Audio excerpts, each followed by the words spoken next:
ஆண்டவரும் இரட்சகருமான இயேசு கிறிஸ்துவின் ஈடு இணையற்ற நாமத்தில் அன்றன்றுள்ள அப்பம் வாசகர்களுக்கு எங்கள் அன்பின் வாழ்த்துக்கள். 2026 ஆண்டு மே மாதம் 16 தேதி சனிக்கிழமைக்குரிய தின தியானம். இன்றைய தலைப்பு ஸ்தோத்தரிக்கிறேன். 1 தீமோத்தேயு 1:12 சொல்கிறது, என்னை பலப்படுத்துகிற நம்முடைய கர்த்தராகிய இயேசு கிறிஸ்து என்னை உண்மை உள்ளவன் என்று எண்ணி இந்த ஊழியத்திற்கு ஏற்படுத்தினபடியால் அவரை ஸ்தோத்தரிக்கிறேன். எல்லாவற்றிலேயும் ஸ்தோத்திரம் செய்யுங்கள் என்று சொன்ன அப்போஸ்தலனாகிய பவுல் தானே எல்லாவற்றுக்காகவும் ஸ்தோத்திரம் செய்கிற முன்மாதிரியாக விளங்குகிறார். பிரச்சனைகளின் மத்தியிலும் போராட்டங்களின் மத்தியிலும் அவர் ஸ்தோத்திரம் செலுத்தினார். அவர் ரோமாபுரி சிறைச்சாலையில் போடப்பட்ட போதும் கர்த்தரை துதித்தார். இந்த துதி எப்பொழுதும் அவருடைய வாயில் இருந்தபடினால்தான் அவருடைய சந்தோஷத்தை யாராலும் எடுத்து போட முடியவில்லை. அவர் சிறைச்சாலையில் இருந்து பிலிப்பியருக்கு எழுதும்போது, கர்த்தருக்குள் எப்பொழுதும் சந்தோஷமாயிருங்கள் என்று மறுபடியும் சொல்லுகிறேன் என்று குறிப்பிட்டார். பிலிப்பியர் 4:4.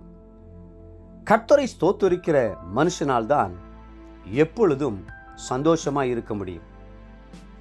கோடிக்கணக்கான மக்கள் இருக்கும்போது கர்த்தர் அவருக்கு விசேஷமாக கொடுத்த பாவ மன்னிப்பு, இரட்சிப்பின் சந்தோஷம், நித்திய ஜீவன், தெய்வீக சந்தோஷம், தெய்வீக சமாதானம் ஆகிய விலையேறப்பெற்ற காரியங்களை அவர் ஒரு முறை எண்ணி பார்த்தபோது அவரால் துதிக்காமல் இருக்கவே முடியவில்லை. ஆனந்த பரவசம் அடைந்து தேவன் அருளிய சொல்லி முடியாத ஈவுக்காக அவருக்கு ஸ்தோத்திரம் என்று சொல்லி துதித்தார். 2 கொரிந்தியர் 9:15. இரட்சிப்புக்காக மட்டுமல்லாமல் தன்னை உண்மை உள்ளவன் என்று எண்ணி இந்த ஊழியத்திற்கு ஏற்படுத்தினபடியால் அவரை ஸ்தோத்தரிக்கிறேன் என்றும் 1 தீமோத்தேயு 1:12 அவர் சொல்லுகிறார். விசுவாசியாய் இருப்பதற்கே 1000 கோடி ஸ்தோத்திரங்கள் செலுத்த வேண்டுமானால் ஊழியக்காரராய் இருப்பதற்கு எத்தனை கோடி ஸ்தோத்திரங்களையும் துதிகளையும் அதிகமாய் ஏறெடுக்க வேண்டும்? கர்த்தருடைய கண்களில் கிருபை கிடைத்தது மட்டுமல்ல, என்னை உண்மை உள்ளவன் என்று எண்ணி இந்த ஊழியத்தை என் கரத்தில் தந்தாரே. பல வேளைகளில் நான் உண்மை இல்லாதவனாய் இருந்தாலும் என்னை அழைத்தவரோ உண்மையுள்ளவராய் இருக்கிறார், என்னையும் உண்மை உள்ளவன் என்று எண்ணி இருக்கிறார் என்ற சிந்தனை அவரில் பளிச்சிட்ட போது அவரால் துதிக்காமல் இருக்கவே முடியவில்லை. கர்த்தருடைய ஊழியத்திற்கென்று கர்த்தரால் தெரிந்தெடுக்கப்படுவது ஒரு சாதாரணமான காரியம் அல்ல. ஆரோனைப் போல அழைக்கப்பட்டால் ஒழிய ஒருவனும் இந்த கனமான ஊழியத்துக்கு தானாய் ஏற்படுகிறதில்லை என்று வேதம் சொல்லுகிறது. எபிரேயர் 5:4. D.L. மூடி என்ற பக்தன் ஓய்வு நாள் பாடசாலைக்கு பிள்ளைகளை கொண்டு செல்லும் ஊழியத்தை தான் முதலில் செய்தார்.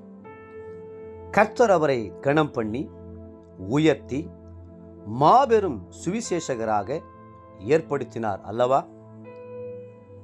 தேவப்பிள்ளைகளே, கர்த்தர் உங்களுடைய கரத்தில் ஒரு ஊழியத்தை கொடுப்பாரானால் அதை மிகுந்த பயபக்தியோடும் உண்மையோடும் உத்தமத்தோடும் செய்வீர்களாக. இன்றைய நினைவிற்கு வெளிப்படுத்தின விசேஷம் 22:4. அவருடைய ஊழியக்காரர் அவரை சேவித்து அவருடைய சமூகத்தை தரிசிப்பார்கள். அவருடைய நாமம் அவர்களுடைய நெற்றிகளில் இருக்கும். இன்றைய வேத வாசிப்பு காலை 2 ராஜாக்கள் 24 மற்றும் 25 அதிகாரங்கள். மாலை யோவான் 5 அதிகாரம் 1 24 முடிய. அன்புக்குரிய அன்றன்றுள்ள அப்பம் வாசகர்களே, மீண்டும் உங்களை வாழ்த்துகிறோம். கர்த்தர் உங்களுக்கு கொடுத்த ஊழியத்திற்காய் கர்த்தரை ஸ்தோத்தரியுங்கள். கர்த்ததாமே உங்களை ஆசீர்வதித்து மென்மேலும் உயர்த்துவாராக. ஆமென்.